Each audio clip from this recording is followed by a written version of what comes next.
Hello friends. आज हम लोग ज्योग्राफी की एनसीईआरटी पढ़ेंगे। क्लास 6 चैप्टर 2 ग्लोब अक्षांश व देशांतर। चैप्टर 1 हम पढ़ चुके हैं। ये मैं इसलिए पढ़ा रही हूँ कि आपकी ज्योग्राफी के बेसिक्स क्लियर हो जाएं, जिससे आपको एडवांस टॉपिक्स बहुत अच्छे से समझ में आए।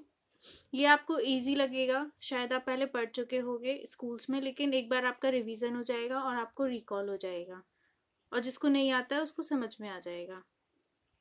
तो चलिए हम स्टार्ट करते हैं। फ्रेंड्स, जो अर्थ है ना, वो अपने एक्सिस से यानी अक्ष से 23.5 डिग्री झुकी हुई है। जैसे आप देख सकते हैं कि ये हमारी अर्थ है, तो ये ऐसे सीधी होनी चाहिए थी ना, ये बीच की लाइन, बट ये ऐसी नहीं है, ये झुकी हुई है। ये इधर से ऐसी लाइन गई है, जिसको हम इसको ये जो है ये काल्पनिक रेखा है, इसको हम एक्सिस बोलते हैं, अक्ष बोलते हैं। यानी ये अपने अक्ष से 23.5 डिग्री झुकी हुई है। यहाँ पे नॉर्थ पोल आएगा, आर्कटिक रीजन, और यहाँ पे साउथ पोल एंटार्क्टिक रीजन आएगा। और जो हमारी अर्थ है वो पश्चिम से पूर्व घूमती है, यानी वो इस तरफ को जाती है, वेस्ट से ईस्ट की तरफ घूमती है। तो आप देख सकते हैं कि जो हमारी अर्थ है वो सीधी ना होकर अपने अक्ष से 23.5 डिग्री झुकी हुई है। वैसे अगर सीधी होती तो ऐसा होता, यहाँ पे नॉर्थ पोल होता, यहाँ पे साउथ पोल होता, लेकिन वो ऐसी है, यहाँ पे नॉर्थ पोल है, यहाँ पे आपका साउथ पोल है। और एक जो बीच की लाइन है 0 डिग्री, जो अर्थ को दो बराबर भागों में काटती है, एक इस तरफ एक इस तरफ, मतलब एक्चुअल में ऐसी लाइन नहीं है, ये इमेजिनरी लाइंस है, ये हमने समझने के लिए बना रखी हैं। अब तो ये जो लाइन है इसको हम विषुवत वृत्त या इक्वेटर कहते हैं, जो मध्य में है 0 डिग्री। ठीक है, इसके ऊपर वाले भाग को हम कहते हैं उत्तरी गोलार्ध, नॉर्दर्न हेमिस्फेयर, और नीचे वाले भाग को कहते हैं दक्षिणी गोलार्ध, सदर्न हेमिस्फेयर। तो ये जो विषुवत वृत्त है 0 डिग्री, ये लाइन आप देख रहे हैं जो अर्थ को दो बराबर भागों में काट बांट रही है, इसके समानांतर इसके इक्वल में जो लाइंस होती है, ये भी इमेजिनरी लाइंस है, हमने बनाई है पोजीशन समझने के लिए किसी चीज की, कोई चीज अर्थ में कहाँ है। इससे हमें पता चल जाता है कि इस लैटिट्यूड इस लॉन्गिट्यूड पे वो है, यानी इस अक्षांश और एक देशांतर पे वो पड़ रही है। जगह की स्थिति पता चलती है हमें इससे। तो जो विषुवत वृत्त के इक्वेटर के बराबर की रेखाएं होती हैं, इनको हम अक्षांश रेखाएं लैटिट्यूड्स कहते हैं। इनको हम डिग्री में मापते हैं, अंश में। जैसे आप देख रहे हैं 20 डिग्री नॉर्थ, ठीक है, ये ऊपर की तरफ है मैंने बताया, तो उसको कहते हैं नॉर्दर्न हेमिस्फेयर, तो ये नॉर्थ, और नीचे की तरफ आ जाएगा 20 डिग्री साउथ, सदर्न हेमिस्फेयर। एक चीज और मैं आपको समझाना चाहती हूँ कि जैसे मान लीजिए इधर पे हमारा सन है, ठीक है, तो सन की जब सनलाइट पड़ रही है आप देख रहे हैं, तो यहाँ पे तो सीधी पड़ेंगी, ओके, लेकिन यहाँ पे इस एरिया में वो टेढ़ी पड़ेंगी, तिरछी तिरछी पड़ेंगी। तो क्या होगा कि उनकी हीट जो होगी वो कम होगी, क्योंकि वो ज्यादा क्षेत्र को घेरेंगे और उनकी हीट कम हो जाएगी। लेकिन आप देख रहे हैं नॉर्थ पोल पे तो फिर सनलाइट आ ही नहीं पाएगी, यहीं तक ही आएगी। इसलिए पोल्स पे क्या होता है, ध्रुवों पे उत्तरी ध्रुव और दक्षिणी ध्रुव 6 महीने का दिन और 6 महीने की रात होती है। ठीक है, तो इसीलिए जो 0 डिग्री से ये होता है 23.5 डिग्री नॉर्थ 23.5 डिग्री साउथ के बीच, तो डायरेक्ट सनलाइट पड़ती है। उसके बाद तिरछी सनलाइट पड़ती है, जिससे हीट कम महसूस होती है। अब मैंने आपको समझाने के लिए एक ये डायग्राम बनाया है, इसको आप बहुत अच्छे से समझ लीजिए। आपके लिए हमेशा काम आएगा, पढ़ाई से भी और पढ़ाई के अदर भी कहीं कुछ लिखा हो तो आपको समझ में आएगा कि क्या है ये। तो जैसे कि ये बीच, ये अर्थ है हमारी, ओके, ये नॉर्थ पोल उत्तरी ध्रुव है, ये साउथ पोल दक्षिणी ध्रुव है। ये बीच में एक लाइन जो उसको दो बराबर भाग में काट रही है अर्थ को, वो विषुवत वृत्त इक्वेटर है। ठीक है, इक्वेटर के ऊपर ये वाली जो रेखा है इसको हम कहते हैं कर्क रेखा, ट्रॉपिक ऑफ कैंसर, ये 23.5 डिग्री नॉर्थ है। नीचे वाली जो रेखा है उसको हम कहते हैं मकर रेखा, ट्रॉपिक ऑफ कैप्रिकॉर्न, ये 23.5 डिग्री साउथ है। बस इसके बीच ही सनरेज डायरेक्ट सीधी पड़ती है, इसके बाद क्या होता है यहाँ तिरछी पड़ती हैं, और यहाँ पे तो फिर काफ़ी ठंड हो जाती है क्योंकि इतनी हीट नहीं मिल पाती पोल्स पे। ठीक है, तो जो कर्क रेखा और मकर रेखा के बीच का क्षेत्र होता है इसको हम उष्ण कटिबंध टॉरिड जोन बोलते हैं, क्योंकि यहाँ पे काफ़ी हीट है इसलिए उष्ण है। ठीक है, इसके बाद कर्क रेखा और आर्कटिक सर्कल, मैंने आपको बताया ऊपर होता है आर्कटिक, नीचे होता है अंटार्कटिक। आर्कटिक रीजन में आपको पोलर बियर मिलेंगे और अंटार्कटिक रीजन में आपको पेंगुइन्स मिलेंगे। तो जो आर्कटिक रीजन है उसके बीच और कर्क रेखा के बीच के क्षेत्र को हम बोलते हैं उत्तरी शीतोष्ण कटिबंध। आपको हिंदी के साथ साथ इंग्लिश के वर्ड्स भी पता होना चाहिए। तो इसलिए मैंने दोनों लिख रखे हैं। मकर रेखा यानी ट्रॉपिक ऑफ कैप्रिकॉन और आर्कटिक सर्कल जो है, तो इन दोनों के बीच के क्षेत्र को क्या बोलते हैं? मैंने बताया था उत्तरी शीतोष्ण कटिबंध, यानी इंग्लिश में बोलेंगे नीचे वाला उत्तरी, ऊपर वाला नॉर्थ होगा, नीचे वाला साउथ होगा, सदर्न टेम्परेट जोन होगा ये, ठीक है। और ये जो आर्कटिक सर्कल से पोल्स के बीच का क्षेत्र है, इसको हम बोलते हैं शीत कटिबंध, फ्रिजिड जोन। तो आई होप ये डायग्राम आप अच्छे से देख लीजिए, ये बार बार आएगा ज्योग्राफी में, आपको ये अच्छे से समझ में आ जाना चाहिए।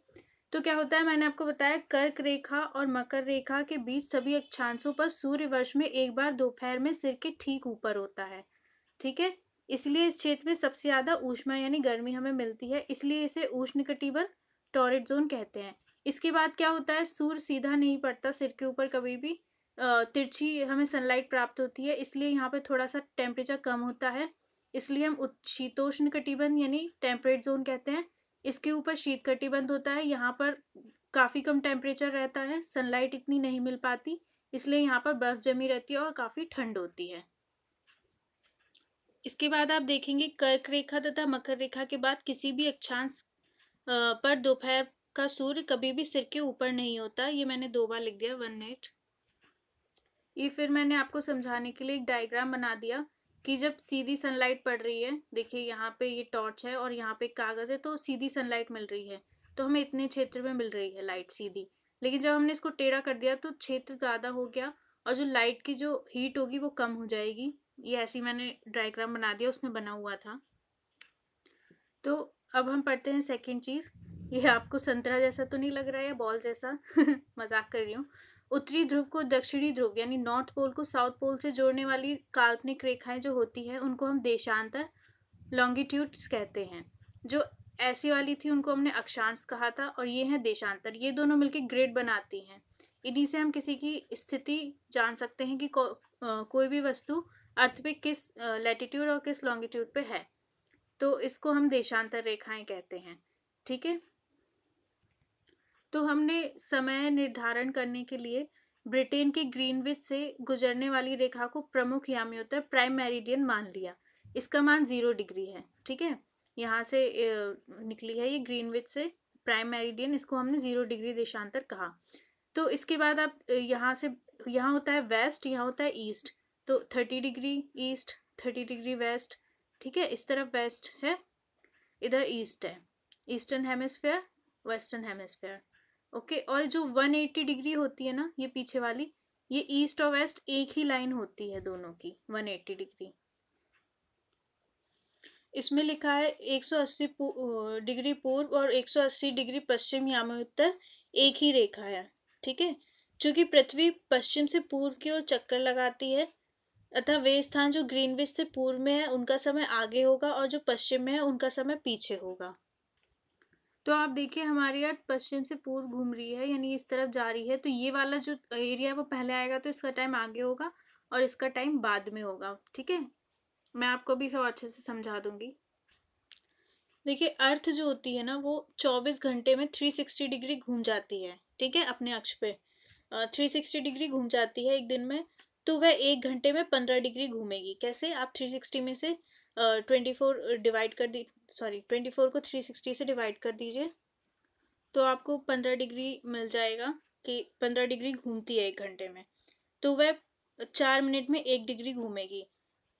आप 60 को 15 से डिवाइड कर देंगे तो आपको पता चल जाएगा कि 4 मिनट में 1 डिग्री घूमेगी।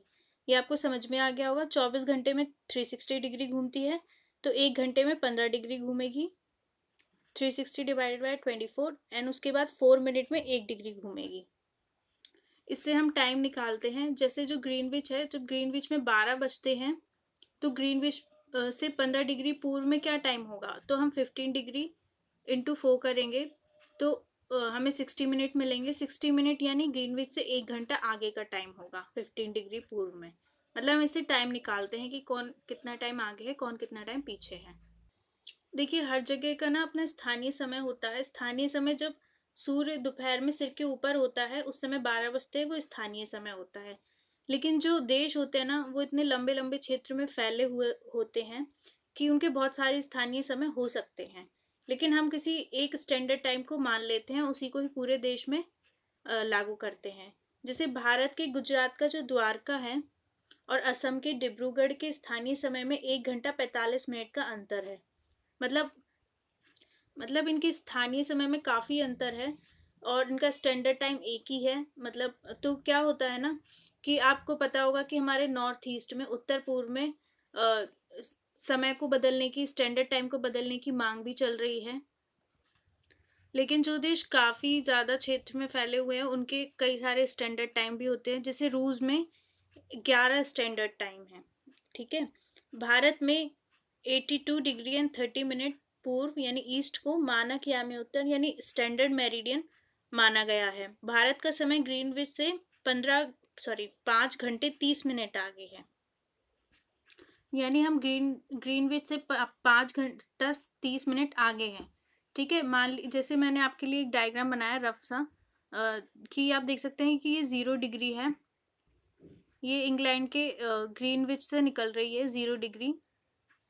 तो इसके आगे का जो समय होगा वो +1 घंटा +2 घंटा +3 घंटा, तो इस तरीके से यहाँ पे जो टाइम है वो आगे बढ़ता जाएगा। आप इधर जाएंगे और आप इसके पीछे जाएंगे तो आपका टाइम कम होता जाएगा, -1 -2। तो इस तरीके से हमारे टाइम अलग अलग होते हैं। आपने देखा होगा कि कभी यहाँ दिन है तो वहाँ रात होगी, तो इसी तरीके से हम अपना टाइम डिसाइड करते हैं। तो आई होप ये चैप्टर आपको बहुत अच्छे से समझ में आया होगा। आप इस चैनल को सब्सक्राइब, लाइक, कमेंट, शेयर ज़रूर करिए। Thank you so much.